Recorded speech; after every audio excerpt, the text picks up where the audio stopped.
In this video, I'm going to show the solution to the problem implied by this slide.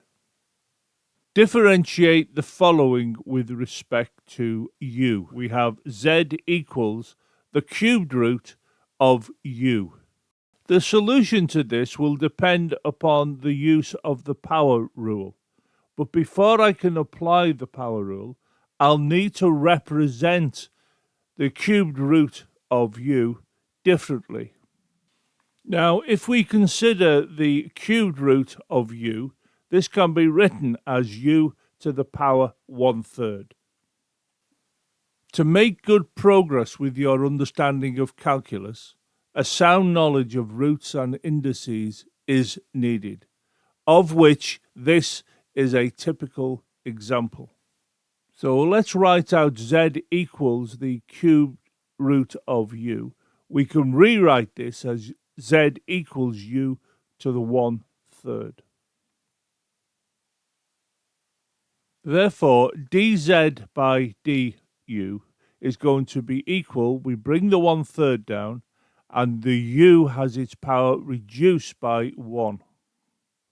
We can further go on to say that dz du is going to be equal to 1/3 u raised to minus 2/3, and it's minus 2/3 because of this calculation here. So when you differentiate this with respect to u, this is the answer you will get.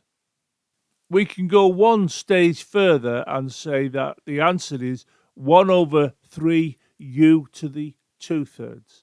We've applied knowledge of indices here, and this u to the minus 2/3 has been brought to here and written out as u to the 2/3.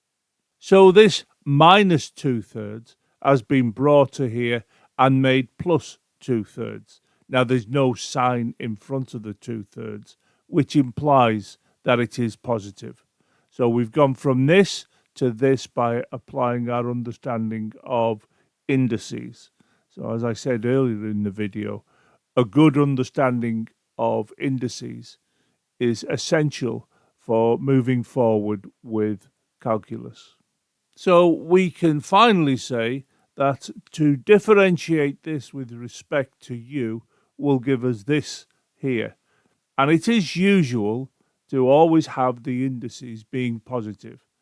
This wasn't incorrect, but it's standard practice to do it like this, so the indices always show up as being positive.